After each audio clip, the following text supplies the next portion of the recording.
नमो बुद्धाय जय भीम। नमो बुद्धाय जय भीम। और आज हम बैठे हैं इस मिर्ज़ापुर क्षेत्र में। तो यहाँ काफ़ी चारों तरफ हरियाली है, पेड़ हैं, जामुन के पेड़ हैं। और मेरे साथ में एक बहुत ही चिंतक और जागरूक और बहुत ही अध्ययन करने वाले, काफ़ी किताबों का जानकारी रखने वाले श्रद्धेय भुवनेश्वर जी, आपको नमो बुद्धाय जय भीम। नमो बुद्धाय जय भीम। आपको भी, सभी को भी। आपसे कुछ बात करेंगे जी। और उन पे आपको बताना है। तो आज ये बात इस प्रकार कर रहे हैं कि हम कुछ प्रोग्राम अटेंड करते हैं और उसमें हम कुछ कमियां दिखाई देते हैं। देखते हैं कि कुछ वक्ता लोग होते हैं, कुछ संचालक होते हैं। तो संचालक का क्या मुख्य भूमिका होनी चाहिए, वक्ता जो लोग होते हैं उनकी क्या मुख्य भूमिका होनी चाहिए। क्योंकि संचालक जो लोग ऐसे होते हैं तो वक्ता काफ़ी गलती करते हैं, तो वक्ता वो संचालक उस पर कोई ध्यान नहीं देते हैं। इसका क्या कारण है, क्या उन्हें करना चाहिए? बहुत ही अच्छा प्रश्न और बहुत ही जो काफ़ी कार्यक्रम है उनकी गहराइयों में जाने वाला विषय है। तो सबसे पहले हम जो आज हमारे समाज में, राष्ट्र में, राज्यों में कार्यक्रम होते हैं, कार्यशालाएं हैं, संगोष्ठी हैं, व्यक्तिगत लोगों के व्याख्यान हैं, तो जितनी भी संगोष्ठी होती हैं उनमें सबसे पहले निहित रहता है पढ़े लिखे समाज में कि उस संगोष्ठी की थीम क्या है, विषय क्या है। तो वहाँ पर जो भी बोलने वाला वक्ता है और उसमें प्रतिभाग लेने वाले लोग हैं, साथ में जो उस कार्यक्रम का जो संचालन करता है, जिसके संचालन में, जिसके निर्देशन में लोग आकर के अपनी बात रखते हैं, तो संचालन के अंदर, संचालनकर्ता के अंदर वास्तव में बहुत अच्छी समझदारी और क्षमता होनी चाहिए। क्योंकि संचालनकर्ता को हम देखते हैं कि महज एक टालर का काम करता है, पुकारने का काम करता है, जबकि संचालन जो थीम है, जो विषय है उस संगोष्ठी का, उससे संबंधित उस आदमी की बहुत ही गहरी पकड़, गहरी समझ और गहरा अध्ययन होना चाहिए। क्योंकि जो भी व्यक्ति आता है, जब बोलता है, तो वहाँ पर बैठे हुए लोगों में वो परिवर्तन लाना चाहता है, बदलाव लाना चाहता है, समझ देना चाहता है, ज्ञान देना चाहता है, जानकारी देना चाहता है। और उसके द्वारा किसी तरीक़ा से कोई भी मिस पॉइंट उठा दिया जाता है या कोई गलत बात धोखे से भी आ जाती है, तो वहाँ पर संचालनकर्ता का ये उत्तरदायित्व है कि वो उस चीज़ को वहाँ से निकाले और उस पर बताए। साथ ही जिस वक्ता के द्वारा कोई भी चीज़ उस विषय से संबंधित दाएं बाएं हो गई है, आगे पीछे हो गई, छूट गई है, तो ये संचालनकर्ता का उत्तरदायित्व है उसको पूरा करे। और हम देखते हैं कि संचालनकर्ता संचालन का उत्तरदायित्व तो ले लेता है, लेकिन उस पर अपनी समझ विकसित नहीं करता है। उसका परिणाम ये होता है कि उस जो संगोष्ठी रही है, उसका जो मूल उद्देश्य रहा है, और वहाँ पर किसी भी तरीके का अगर भटकाव होता है वक्ता के द्वारा, तो उसका उत्तरदायित्व उसे सही करने का संचालनकर्ता का है। अब वहाँ पर पता चलता है कहीं कहीं पर कि वहाँ पर वक्ता भी गड़बड़ कर रहा है और संचालनकर्ता अपने आप में एक केवल कालर ही है, पुकारने वाला ही है। तो इस चीज़ से हमें बाहर आना चाहिए और संचालन का जो भी उत्तरदायित्व व्यक्ति लेता है, वो उस पूरी थीम पे उसकी पूरी समझ होनी चाहिए। साथ ही जो वक्ता हमारे हैं, तो हमने देखा गया कि हमारा जो सब्जेक्ट है उससे संबंधित कोई प्रसंग या संदर्भ आता है तब तो हम जोड़ें किसी बात को। लेकिन हम देखते हैं कि हमारे वक्तागण, जिनको सुनने के लिए लोग आते हैं, समय देते हैं, जिससे परिवर्तन की आशा करते हैं, वहाँ पर वो थीम से हट कर के अपने व्यक्तिगत जीवन में चले जाते हैं। अपने व्यक्तिगत जीवन के जो काम किए हैं उनको बढ़ा चढ़ा कर के पेश करना कि उन्होंने अपने जीवन में, राजनीति में, नौकरी में, व्यवसाय में, घर में क्या काम किया है, या ज़्यादा उम्र हो गई तो उनके बच्चे हो गए हैं तो उनको कहाँ है, किस लेवल पे हैं। कहने का मतलब है कि वो उस विषय से हट कर के अपने व्यक्तिगत चीज़ों का वखान करने लग जाते हैं। इससे क्या होता है कि जो हमारा जो कार्यशाला है या जो हमारे संगोष्ठी है उसका मूल्य गिरता चला जाता है और लोगों में गलत संदेश आ जाता है। तो इस चीज़ को हमें समझना है कि जो हमारी थीम है या हमारा जो विषय है उसको ही हमें वहाँ पर रखना चाहिए और गहराई के साथ रखना चाहिए। और इसको हम जब ही कर सकते हैं कि उस पर हम जब तक समझ विकसित नहीं करेंगे, इस पर हम 4-6 लोगों में तर्क वितर्क नहीं करेंगे, 4-6 अच्छी अध्ययन की किताबें नहीं पढ़ेंगे, विद्यालय महाविद्यालय से संबंधित हम कार्यक्रम में शामिल नहीं होंगे, वहाँ से संबंधित उस विषयों से संबंधित लोगों से हमारी अगर प्रतिक्रिया नहीं होगी, बातचीत नहीं होगी, तो हमारे अंदर कभी भी अच्छी समझ नहीं आ सकती है। इस चीज़ को हमें समझना होगा। और यही कारण है कि जो हमारा विषय है संगोष्ठी का, उस पर हमारी अच्छी पकड़ नहीं, अच्छी समझ नहीं है, तो फिर हमें वहाँ करना क्या है कि हम अपने आप को दिखाने के लिए कहें कि हम वक्ता हैं और वहाँ ला कर के घर की रसोई की, छत की, सोने की, जागने की इन चीज़ें हम वहाँ रखने लगते हैं। ये गलत है, इससे हमें बचना होगा। इससे क्या होता है कि संगोष्ठी के मूल्य गिर जाते हैं, जो हमारा विषय है, जो थीम है, उसके मूल्य गिरने शुरू हो जाते हैं। और इस पर उत्तरदायित्व तो संचालनकर्ता का है कि वो समय समय पर इन चीज़ों को बताते रहे। कोई भी व्यक्ति अगर विषय से भटक रहा है, थीम से भटक रहा है, तो उसको वापस लाना। और इन चीज़ों के प्रति पूरी तरीक़ा से ये है कि जब वहाँ कोई सुनने वाला आता है, बदलाव के लिए आता है, तो वहाँ पर जो भी उस संगोष्ठी में जो भी वक्तागण हैं, जो भी उसको संचालन करते हैं, उन्हें उस सब्जेक्ट को पूरा तैयार करना चाहिए। ये हमारी समझ है अभी तक की। बढ़िया बता रहे हैं आप। मुझे जब प्रोग्राम कभी-कभी सुनते हैं और इस तरीके के उसमें लोग आ जाते हैं, उनको महत्व भी ज़्यादा देते हैं लोग। और वो क्या करते हैं, जैसे कोई भी मान लीजिए ज्योतिराव फुले से संबंधित प्रोग्राम चल रहा है, अब वो जब आते हैं तो वो अपना व्यक्तिगत बातें बताना चालू कर देते हैं। मैंने वहाँ पे ये करा दिया, वहाँ पर उनकी स्टैचू लगवा दी, वहाँ पर मैंने ये कर दिया, मैंने वहाँ जाके ये कर दिया। तो ये मुझे बहुत सुन के बड़ा अटपटा लगता है कि ये क्या बताने लगे यहाँ पे। और उसको लोग महत्व भी बहुत देते हैं, बहुत ध्यान से सुनना भी पसंद करते हैं। शायद लोग भी उन्हें लाइक करते हैं कि ये बता रहे ये कितने प्रभावशाली व्यक्ति हैं। तो ये बहुत ही गलत मुझे ढंग लग रहा है लोगों का कि अपनी प्रशंसा अपने आप करना, अपने मुँह मिट्ठू बनना। तो अपने आप प्रशंसा नहीं करना चाहिए। और जब तो वो दूसरा कोई करे, थोड़ा बता दे, वो अच्छा है। लेकिन वो अपनी पूरी प्रशंसा पूरा स्पीच बिल्कुल सही चीज़ को पकड़े हैं आप। और वस्तुता है क्या, इसके पीछे सच्चाई क्या है? हर आदमी के अंदर उत्कंठा होती है, हर आदमी के अंदर चाहत होती है, हमें श्रेष्ठ जाना जाए, समझा जाए, श्रेष्ठ जाना जाए मुझे। अब इस पर जो जितने भी विज्ञ पुरुष हैं, समझदार व्यक्ति हैं, अध्ययनरत व्यक्ति हैं, वो तो इस चीज़ को समझते हैं।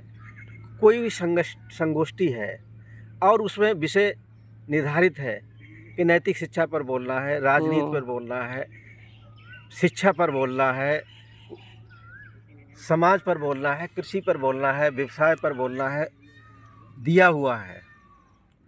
अब वहाँ पर होता क्या है कि हमारी समझ संगोष्ठी का विषय जीती राव जी को लेते हैं कि जीती राव जी का व्यक्तित्व कर्तृत्व है।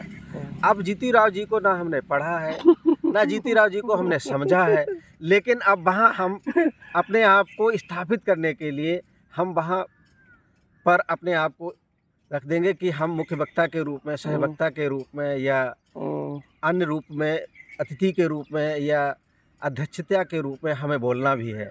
अब हमें खुद समझना चाहिए कि जीती राव के जीवन से हम कितनी समझ रखते हैं, उनको हमने कितना समझा है, कितना पढ़ा है, कितना जाना है, और उनके बारे में जो भी हम जानकारी देंगे वो किस लेवल की होगी, किस स्तर की होगी।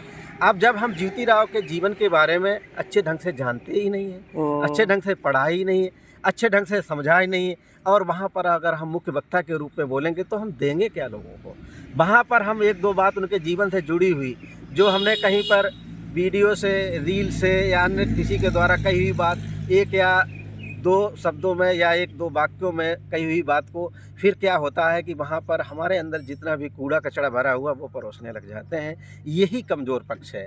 और इसीलिए जितने भी अच्छे कार्यक्रम होते हैं उनमें पहले से ही जब कार्यक्रम की थीम रहती है तो बोलने वाले लोगों से पहले से उनका लिखित लेख ले लिया जाता है कि इनकी समझ क्या है, इनकी इसमें जानकारी क्या है।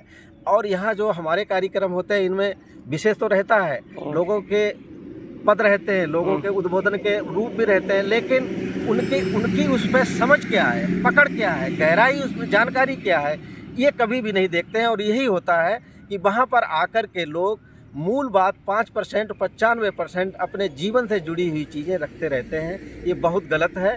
और ये इससे क्या होता है कि जो संगोष्ठी है या जो कार्यशाला हैं उनके मूल्य गिरते चले जा रहे हैं। सही कह रहे हैं। उसमें ये बात बताना चाहते हैं कि सही कह रहे हैं, हम देखते हैं प्रोग्राम कोई भी हो रहे के होते हैं तो 15 दिन पहले तैयारी होने लगती है, कितनी कुर्सी होनी चाहिए, कितने सोफ़ा होना चाहिए, किस तरीके से यहाँ फूल होना चाहिए, किस तरीके यहाँ पर ये रखा होना चाहिए, कौन कौन लोग आएंगे, लेकिन इस पर कभी भी चर्चा नहीं होती है।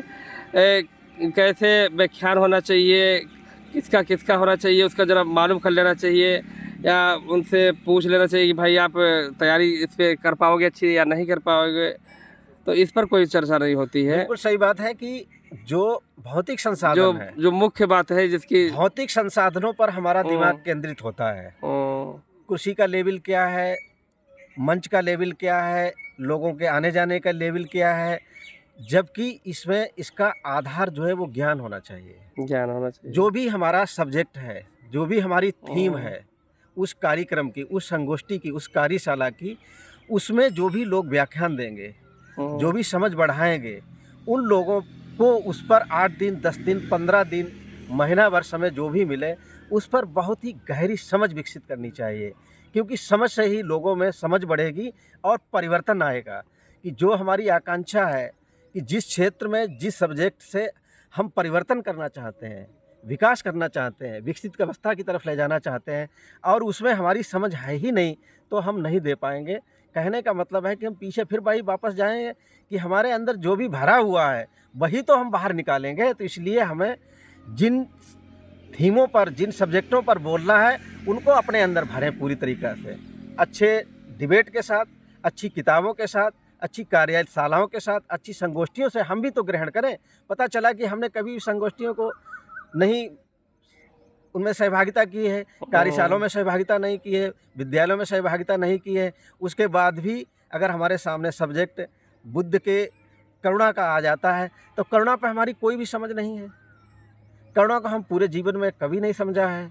करुणा है क्या, करुणा कैसे उत्पन्न होती है, करुणा कैसे लोगों से जोड़ती है, करुणा के क्या परिणाम आते हैं, इनके बारे में हमारा कोई भी नहीं है। लेकिन हम आए, करुणा हमने बोल दिया, उसके बाद फिर हम घर की कलह अपनी सुनाने लग जाते हैं। दूसरा कमी ये देखते हैं कि कई प्रोग्राम ऐसे होते हैं तो वहाँ पे ऐसा वीडियो हो जाएगा, कोई बात नहीं, तो देखते हैं कि बहुत 2-2 मिनट समय दो, 1-1 मिनट समय दो, 2-2 सेकंड बोल लो आके, तो उससे हमें लगता है क्या एकदम से खाना पूर्ति की जाती है कि सब बोलना भी ज़रूरी है और उनको समय बहुत ज़्यादा दिया जाता है, जो अपनी पर्सनल बातें सुनाते हैं या कुछ उनका व्यक्तित्व ज़्यादा लग रहा है उन्हें, जबकि वो हम देखते बताते बताते वो अपने घर पर ज़रूर पहुंच जाते हैं, बताने लगते हैं कि एक लड़की मेरी डॉक्टर बन गई है, एक लड़का इंजीनियर बन गया है। अगर ऐसा जब बोलते हैं तो ये क्या बताना चाहते हैं आप इनको, क्या आप मनोवैज्ञानिक के हमारे जितने भी कार्यक्रम होते हैं व्याख्यान के, संगोष्ठी के, उनमें जो है हमें निर्धारण कर लेना चाहिए कि हमारा लक्ष्य है समाज में समझ विकसित करना, परिवर्तन लाना, महापुरुषों का अनुसरण कराना। तो उसमें हमें कभी ये नहीं करना चाहिए कि इस कार्यक्रमों में हमारे संबंध लोगों से बन जाए और लोग हमें स्वीकार करें, हम लोगों को स्वीकार करें। उसके लिए हम जिनकी समझ जिस विषय पर नहीं है, जिस क्षेत्र में समझ नहीं है, तो उनको बोलने के लिए हमें आमंत्रित नहीं करना चाहिए। और उन लोगों को भी चाहिए कि हम मंच पे बोलने से ही हमारा कल्याण नहीं हो जाएगा, हम समाज के प्रतिष्ठित व्यक्ति नहीं हो जाएंगे। तो यही होता है कि वहाँ पर जो हमारी संगोष्ठी है, जो हमारी संगोष्ठी का विषय है, उससे संबंधित समझ के लोग नहीं हैं, उसके बाद भी मंच पर उनको स्थान दिया जाता है बोलने के लिए। अब ऐसे में क्या है कि जिनकी समझ नहीं है, जिनका जो विषय नहीं है, वो भी अगर बोलेंगे तो फिर वहाँ क्या होगा कि संख्या ज़्यादा हो जाएगी और फिर वहाँ पर जो उस कार्यक्रम के आयोजक हैं उन्हें लगता है कि सबको समय दे दो, 1 मिनट का, 2 मिनट का, 2.5 मिनट का, तो उससे क्या होता है कि उस संगोष्ठी का, उस आयोजन का पूरा मूल्य ही गिर जाता है। तो ये गलत प्रचलन है। हमें उन लोगों को मंच पर बोलने के लिए स्वीकृति उन्हीं को देनी चाहिए जिनकी समझ है और जो वास्तव में समझ बढ़ाएंगे और परिवर्तन लाएंगे। अगर हम अपने आप को वहाँ स्थापित करने के लिए, लोगों से व्यवहार कायम करने के लिए ऐसा कार्यक्रम करते हैं और हमें भी लगता है बोलने वाले को, अरे हम भी मंच से बोले, वहाँ हमें भी समय दिया गया था, ये गलत प्रचलन है। इस पर दूर जाना होगा, इसे समझना होगा। और यही चीज़ें तो इन चीज़ों के मूल्य को घटाती चली जाती हैं। सही। और भी कमी हमें ये दिखाई देती है कि कभी कभी लोग वहाँ पे व्यक्तिगत लोगों से बात करने लगते हैं, व्यक्तिगत ऊपर कोई इस तरीके से ब्लेम लगा देते हैं कि ये लोग ऐसा करते हैं, वो लोग ऐसा, जबकि स्वयं वो अपना नहीं देखते हैं और लोगों को नहीं देखते हैं और एकदम से अपनी भड़ास निकालने लगते हैं। लोग पैसे नहीं देते हैं, कि चंदा नहीं देते हैं, लोग ऐसा नहीं करते हैं। तो ये हमें लगता है मंच से इस बातों को कहना मंच की गरिमा को गिराना हो जाता है। मंच से ऐसी छोटी छोटी बातें नहीं कहनी चाहिए। जो कार्यक्रम है उनमें ये चीज़ें नहीं होनी चाहिए। हाँ। कार्यक्रम के उपरांत जो समीक्षाएं होती हैं ये उनका विषय है कि कहाँ पर हमारी गलती रही, इसमें सहयोग देने वाले लोगों का सहयोग किस रूप में रहा, और जहाँ पर हमारी संगोष्ठी चल रही है, हमारा व्याख्यान चल रहा है विषय से संबंधित, और वहाँ पर कोई व्यक्ति व्यक्तिगत तौर पर कोई भी अपने जीवन से जुड़ी हुई या अपने समूह से जुड़ी हुई भड़ास निकालता है, व्यक्तिगत लांछन लगाता है, मांग करता है, पूर्ति की बात करता है, तो ये उस मंच की और उस व्याख्यान की, उस संगोष्ठी की गरिमा के विपरीत है। इससे ऐसे कार्यों की गरिमा गिरती है और लोगों में भी हीन भावना उत्पन्न होती है कि हमें सार्वजनिक मंच से बेइज्जत किया गया है। तो इसका ये सीधा सा ढंग है कि इससे पहले जब तैयारी करते हैं तब ये विषय है, और कार्यक्रम के उपरांत का ये विषय है। व्यक्तिगत तौर पर हमें समीक्षा जब हम करते हैं तो उसमें हम ये जाते हैं कि हमारे कार्यक्रम में किस किस रूप में कौन सी कमी रही, जो हम परिवर्तन लाने चाहते थे वो हो पाया नहीं हुआ है, जो व्याख्यान हमारा होना चाहिए तो वो अच्छा हुआ नहीं हुआ, आने वाले समय में और इसको कितना बढ़ाना है, और हमारे जो सहयोगी जन रहे हैं उनके सहयोग का प्रदर्शन कैसा रहा है, इस चीज़ को समझना होगा। चलो, काफ़ी बातें हो गई हैं, बहुत बहुत धन्यवाद आपको। मैं भी कुछ इसमें जोड़ना चाहता हूँ कि कार्यक्रम जो भी हो तो उसमें लोगों को ऐसा एहसास होना चाहिए कि ये वास्तव में, जैसा लोग बोलते हैं, ये मेरा एक परिवार है। जिस भी महापुरुष से संबंधित हमारे प्रोग्राम होते हैं तो उसमें कोई भी इंसान यदि आ जाता है तो वास्तव में उसके अंदर स्वयं अंदर से एक बदलाव आने लगे कि हाँ, वास्तव में वहाँ पर जब गए थे तो सभी लोग अच्छे थे, सभी लोगों ने बड़े सम्मान किया, बहुत अच्छे ढंग से लोग मेरे साथ में पेश हुए और अच्छी बात की, और जिस तरीके से भी हुआ तो सबका सम्मान हुआ। और हमारे महापुरुषों ने, चाहे तथागत बुद्ध हो, बाबा साहब हो, तो सबने समानता की बात की है और स्वतंत्रता की बात की है, भाईचारा की बात की है। इस पर थोड़ा सा हम लेंगे। चलो भाई, आप भी बताइए। भी कहेंगे, बताइए। सबसे अहम मनुष्य जीवन में जो है वो नैतिक शिक्षा का है। नैतिक शिक्षा का है। और हमारे जितने भी महापुरुष हुए हैं उनमें हम सबसे पहले तथागत को लेंगे। तथागत के जीवन की जो मूल आधार है वो नैतिकता ही है। नैतिकता ही है। और उनकी नैतिकता के ही जो अंग है, करुणा, प्रेम, आपसी सहसंबंध, जिसे हम भाईचारा बोलते हैं, तो जितनी ज़्यादा नैतिकता का विकास होगा और जितना नैतिकता का हम पालन करेंगे उतने भी हमारे समाज में एकता स्थापित होगी, सहसंबंध स्थापित होगा, और जितने भी गलत बातें हैं, गलत कार्य हैं, वो सब धीरे धीरे निकलेंगे। तो होता क्या है कि आज की तिथि में नैतिकता का ह्रास होता चला जा रहा है।